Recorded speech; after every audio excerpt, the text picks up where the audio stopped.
안녕하세요. 말씀 한 줌. 오늘은 여호수아 21장 20절에서 45절 말씀을 함께 보도록 하겠습니다. 제가 먼저 본문을 읽을게요. 레위 사람인 그핫 자손 중에 남은 자들의 가족들 곧 그핫 자손에게는 제비 뽑아 에브라임 지파 중에서 그 성읍들을 주었으니 곧 살인자의 도피성 에브라임 산지 세겜과 그 목초지요, 또 게셀과 그 목초지와 깁사임과 그 목초지와 베토론과 그 목초지이니 네 성읍이요. 또 단 지파 중에서 준 것은 엘드게와 그 목초지와 깁부동과 그 목초지와 아얄론과 그 목초지와 가드림몬과 그 목초지이니 네 성읍이요. 또 므낫세 반 지파 중에서 준 것은 다아낙과 그 목초지와 가드림몬과 그 목초지이니 두 성읍이라. 그앗 자손의 남은 가족들을 위한 성읍들은 모두 10성읍과 그 목초지들이었더라. 레위 가족의 게르손 자손에게는 므낫세 반지파 중에서 살인자의 도피성 바산골란과 그 목초지를 주었고, 또 브에스드라와 그 목초지를 주었으니 두 성읍이요. 이사갈 지파 중에서는 기시온과 그 목초지와 다브락과 그 목초지와 야르묵과 그 목초지와 엥간닌과 그 목초지를 주었으니 네 성읍이요. 아셀 지파 중에서는 미살과 그 목초지와 압동과 그 목초지와 헬각과 그 목초지와 르홉과 그 목초지를 주었으니 네 성읍이요. 납달리 지파 중에서는 살인자의 도피성 갈릴리 게데스와 그 목초지를 주었고, 또 함못 돌과 그 목초지와 가르단과 그 목초지를 주었으니 세 성읍이라. 게르손 사람이 그 가족대로 받은 성읍은 모두 13성읍과 그 목초지들이었더라. 그 남은 레위 사람 므라리 자손의 가족들에게 준 것은 스불론 지파 중에서 용누암과 그 목초지와 가르다와 그 목초지와 딥나와 그 목초지와 나할랄과 그 목초지이니 네 성읍이요. 르우벤 지파 중에서 준 것은 베셀과 그 목초지와 야하스와 그 목초지와 그데목과 그 목초지와 무바악과 그 목초지이니 네 성읍이요. 갓 지파 중에서 준 것은 살인자의 도피성 길르앗 라목과 그 목초지이요. 또 마하나임과 그 목초지와 헤스본과 그 목초지와 야셀과 그 목초지이니 모두 네 성읍이라. 이는 레위 가족의 남은 자 곧 므라리 자손이 그들의 가족대로 받은 성읍이니 그들이 제비 뽑아 얻은 성읍이 12성읍이었더라. 레위 사람들이 이스라엘 자손의 기업 중에서 받은 성읍은 모두 48성읍이요. 또 그 목초지들이라. 이 각 성읍의 주위에 목초지가 있었고 모든 성읍이 다 그러하였더라. 여호와께서 이스라엘의 조상들에게 맹세하사 주리라 하신 온 땅을 이와 같이 이스라엘에게 다 주셨으므로 그들이 그것을 차지하여 거기에 거주하였으니 여호와께서 그들의 주위에 안식을 주셨으되 그 조상들에게 맹세하신 대로 하셨으므로 그들의 모든 원수들 중에 그들과 맞선 자가 하나도 없었으니 이는 여호와께서 그들의 모든 원수들을 그들의 손에 넘겨 주셨음이니라. 여호와께서 이스라엘 족속에게 말씀하신 선한 말씀이 하나도 남음이 없이 다 응하였더라. 아멘. 여러분, 어제에 이어 레위인 성읍 분배가 모두 마무리되었습니다.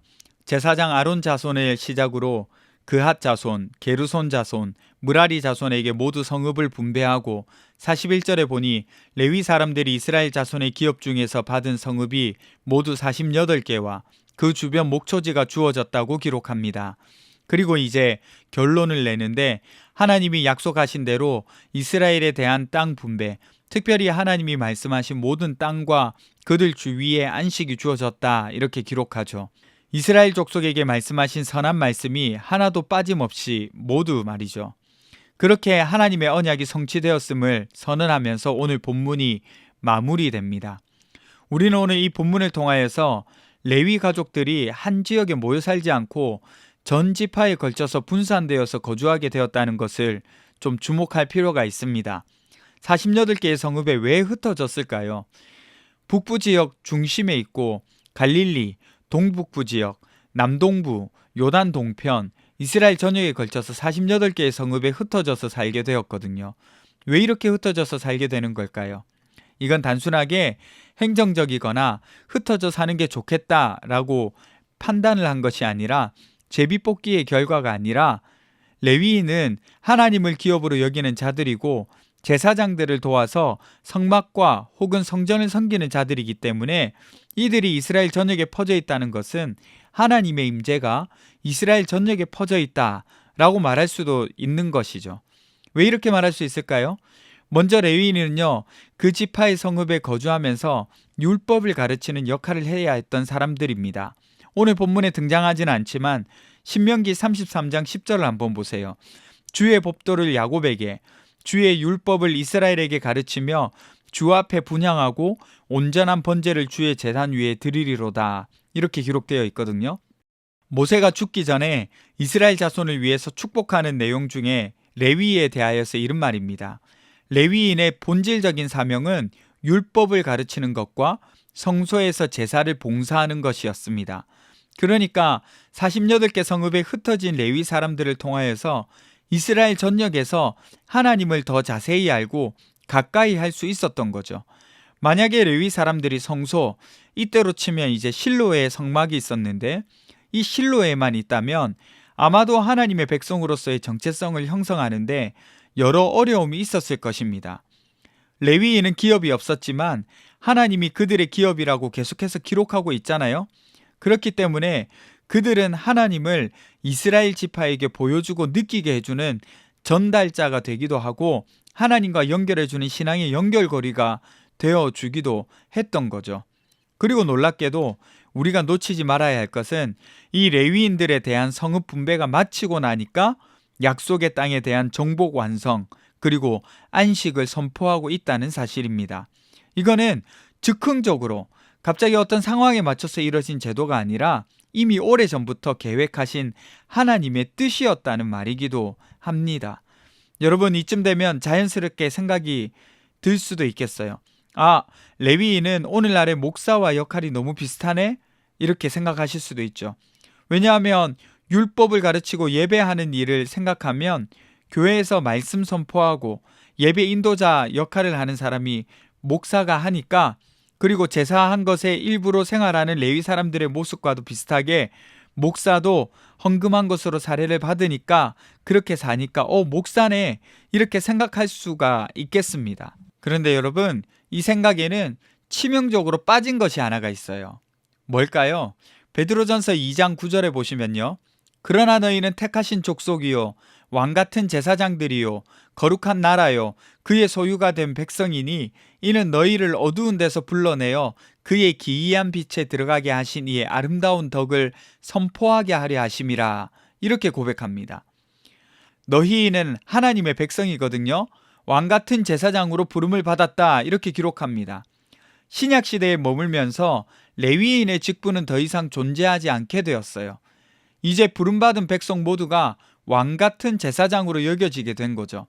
레위인처럼 하나님의 백성이 하나님과 바르게 관계 맺도록 돕는 사람이라는 사실은 유사하지만 레위인은 목사라고 생각할 수가 없습니다.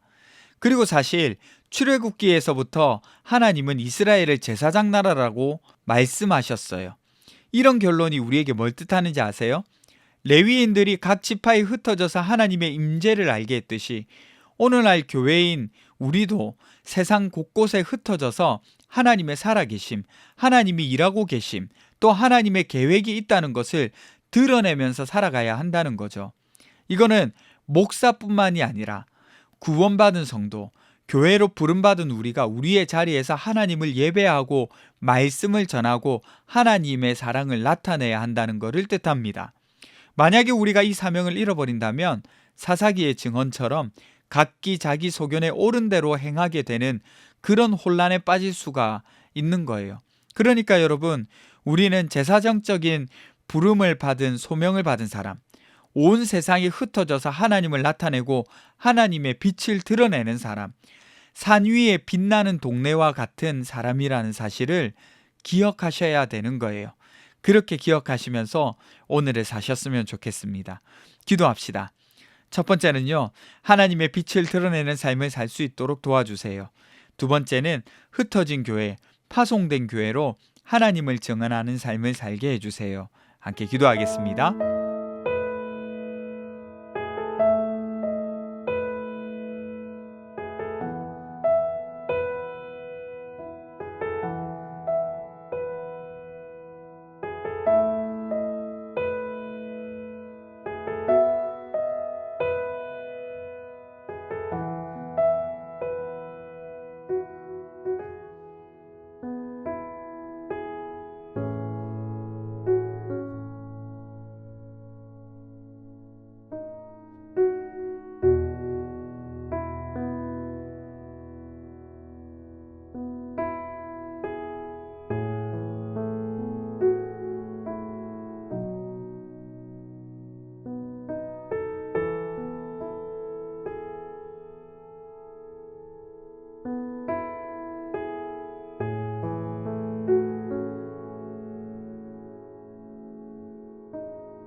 하나님, 우리의 삶을 통하여서 하나님의 빛을 드러내고 하나님의 교회로 온전하게 살아갈 수 있도록 도와주시옵소서.